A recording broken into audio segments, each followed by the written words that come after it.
نحمدہ ونصلی علی رسولہ الکریم اما بعد۔ محترم سامعین، آج کی مجلس کا عنوان ہے نماز جنازہ پرخلوص انداز سے پڑھیے۔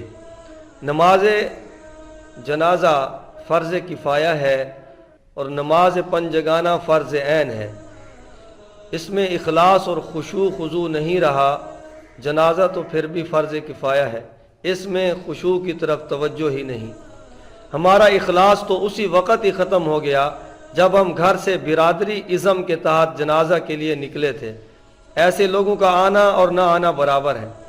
البتہ وہ لوگ جو محض اللہ تعالیٰ کی خوشنودی اور مسلمان بھائی کا حق ادا کرنے کی نیت سے آتے ہیں، وہ تیسری تکبیر کے بعد دعا اس انداز سے نہیں کرتے جس سے معلوم ہو کہ یہ اپنے بھائی کی رہائی کے لیے حاکم اعلیٰ سے درد مندانہ سفارش اور اپیل کر رہا ہے۔ اس سے بڑھ کر ظلم کیا ہوگا کہ ہزاروں روپے کرایہ بھرا سفر کی صعوبت برداشت کر کے جنازہ کے لیے تشریف لائے، مگر جنازہ آتا نہیں۔ جن کو دعائیں آتی ہیں ان کو ترجمہ نہیں آتا کہ ہم اپنے رب سے کیا مانگ رہے ہیں۔ قانونی طور پر اگرچہ جنازہ تو ہو جائے گا، مگر روح جنازہ کہ تیسری تکبیر کے بعد تڑپ کر خالق کائنات سے بخشش و مغفرت طلب کرنا، اس سے تو محروم رہے۔ جناب رسول اللہ صلی اللہ علیہ وسلم نے اسی انداز کو اپنانے کے لیے ارشاد فرمایا، اذا صلیتم علی المیت فاخلصوا له الدعاء، مشکات شریف جلد نمبر 1 صفحہ نمبر 146، کہ جب تم کسی میت کی جنازہ پڑھو تو پورے خلوص سے اس کے لیے دعا کرو۔ سرور کائنات علیہ الصلوۃ والسلام جب جنازہ پڑھایا کرتے تھے اور خلوص کا سب سے بڑا مظاہرہ آپ ہی کی ذات گرامی سے صادر ہوتا تھا۔ آپ کبھی تعلیم کے لیے تیسری تکبیر کے بعد بلند آواز سے دعا پڑھتے، اگرچہ یہ آپ کا معمول نہ تھا، تو جنازہ پڑھنے والے صحابی خواہش کرتے کاش اس میت کی جگہ میں ہوتا جس کے لیے آپ اس درد مندانہ انداز میں سفارش فرما رہے ہیں۔ حضرت عوف بن مالک رضی اللہ تعالی عنہ ایک ایسے ہی جنازے کا منظر ان الفاظ میں بیان کرتے ہیں کہ صلی رسول اللہ صلی اللہ علیہ وسلم علی جنازۃ فحفظت من دعائہ، کہ جناب رسول اللہ صلی اللہ علیہ وسلم نے ایک میت کے جنازہ کی نماز پڑھی، اس میں آپ نے میت کے لیے جو دعا کی، اس دعا کے یہ الفاظ مجھے یاد ہیں کہ آپ صلی اللہ علیہ وسلم اللہ کے حضور میں عرض کر رہے تھے کہ اللہم اغفر لہ، اے اللہ تو اس بندہ کی بخشش فرما، وارحمہ اور اس پر رحمت فرما، وعافہ اور اس کو عافیت دے، واعف عنہ اس کو معاف فرما دے، واکرم نزلہ اور اس کی باعزت مہمانی فرما، ووسع مدخلہ اور اس کی قبر کو اس کے لیے وسیع فرما دے، واغسلہ بالماء والثلج والبرد اور اس کو پانی سے، برف سے، اولوں سے نہلا دے، گناہوں کی گندگی سے اس کو صاف فرما دے، جیسا کہ اجلے کپڑے کو آپ نے میل سے صاف کر دیا ہے، اور اس کو دنیا کے گھر کے بدلے میں آخرت کا اچھا گھر اور گھر والوں کے بدلہ میں اچھے گھر والے اور رفیق حیات کے بدلہ میں اچھا رفیق حیات عطا فرما، وَأَدْخِلْهُ الْجَنَّةَ اور اس کو جنت میں داخل فرما لیجئے، وَأَعِذْهُ مِنْ عَذَابِ الْقَبْرِ وَمِنْ عَذَابِ النَّارِ اور اس کو عذاب قبر اور عذاب دوزخ سے پناہ دے۔ یہ دعا آپ نے پڑھی تو حدیث کے راوی عوف بن مالک رضی اللہ تعالیٰ عنہ فرماتے ہیں کہ حضور صلی اللہ علیہ وسلم کا یہ انداز سن کر میرے دل میں یہ آرزو پیدا ہوئی کاش یہ میت میں ہوتا۔ مسلم شریف صفحہ نمبر 311 جلد نمبر 1 پر یہ حدیث ہے۔ اس کو کہتے ہیں جنازہ۔ یہ ہے انداز سفارش جس نے مقتدیوں کو بھی تڑپا دیا۔ آج ہماری حالت اس کے برعکس ہے۔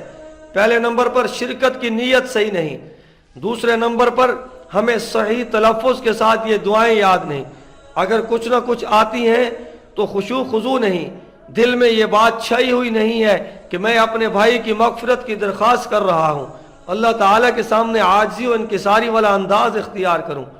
امام کو مقتدیوں سے زیادہ جلدی ہوتی ہے اور مقتدیوں کو امام سے زیادہ۔ ہر کوئی رٹے رٹائے جملے کہہ کر اجتماعی دعا کے لیے جھگڑ رہا ہے۔ جنازہ کے اندر مسنون دعا اور ثنا وغیرہ اتنی رفتار سے پڑھی کہ 2 منٹ میں جنازہ ختم ہو گیا، مگر جو دعا آپ علیہ الصلوۃ والسلام سے ثابت نہیں اس پر 10 منٹ لگا رہے ہیں اور بظاہر خشوع و خضوع بھی پیدا کر رہے ہیں، حالانکہ یہ انداز اور اخلاص نماز جنازہ کے اندر مطلوب تھا۔ تیسری تکبیر کے بعد آپ صلی اللہ علیہ وسلم سے کئی دعائیں منقول ہیں، لیکن یہ دعا سب سے جامع اور پیاری دعا ہے۔ اس دعا کو ترجمہ سمیت یاد کیجئے اور جنازوں میں اس تصور سے تڑپ کر یہ دعا کیجئے کہ میرا اللہ میری طرف میں متوجہ ہے اور میں اپنے کریم آقا سے اپنے گناہگار بھائی کی مغفرت و بخشش طلب کر رہا ہوں۔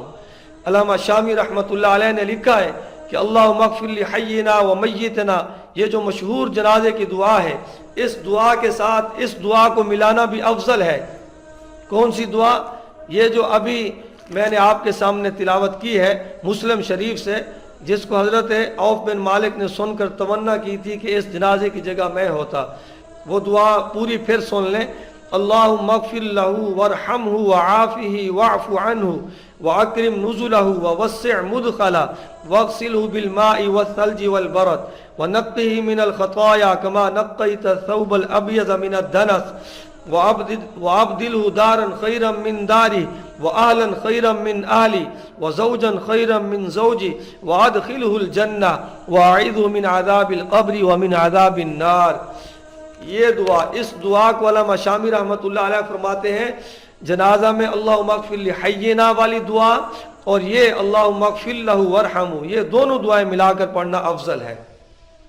اب تو میری آنکھیں ترستی ہیں کہ بھرے مجمع میں کوئی تو اخلاص و درد کے ساتھ دونوں دعائیں پڑھنے والا مل جائے۔ ہمارے ہاں تو صرف وہی مشہور دعا پڑھی جاتی ہے، بندہ دوسری دعا شروع کرتا ہی ہے کہ امام چوتھی تکبیر کہہ دیتا ہے۔ ائمہ اکرام کے لیے حضرت مفتی عبد الرحیم صاحب لاجپوری رحمہ اللہ کا میں فتویٰ نقل کرتا ہوں، جو جنازہ پڑھانے والے امام حضرات ہیں توجہ کے ساتھ سن لیں کہ حضرت سے سوال ہوا کہ بالغ میت کی نماز جنازہ میں اللہم اغفر لحینا پڑھی جاتی ہے، لیکن ہمارے امام صاحب اس کے ساتھ اللہم اغفر لہ آخر تک پڑھتے ہیں، تو اس کا کیا حکم ہے؟ حضرت نے جواب میں لکھا کہ ہاں اللہم اغفر لحینا کے ساتھ اللہم اغفر لہ بھی پڑھ سکتے ہیں اور بہتر ہے۔ جنازہ عورت کا ہو تو پھر اس طرح پڑھ، اللہم اغفر لہ کی بجائے اللہم اغفر لہا، وارحمہ کی بجائے وارحمہا، وعافہ کے بجائے وعافہا، نزلہ کی بجائے نزلہا، واغسلہ کی بجائے واغسلہا، وابدلہ کی بجائے وابدلہا، من دارہ کی جگہ من دارہا پڑھے۔ خاتون کے جنازہ میں زوجن خیرا من زوجہا نہ کہے۔ تو فتاوی رحیمیہ جلد نمبر 7 صفحہ نمبر 43۔ ان دعاؤں کو یاد کرنا بہت ضروری ہے کیونکہ بعض فقہاء نے دعاؤں کا پڑھنا فرض بھی فرمایا ہے۔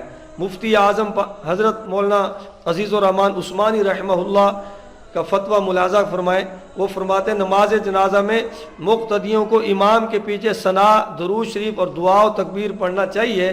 در مختار میں ہے کہ ان سب کا پڑھنا سنت ہے، اگر نہ پڑھا تو تارک سنت ہوگا، اور بعض فقہاء نے دعا کا پڑھنا فرض فرمایا ہے۔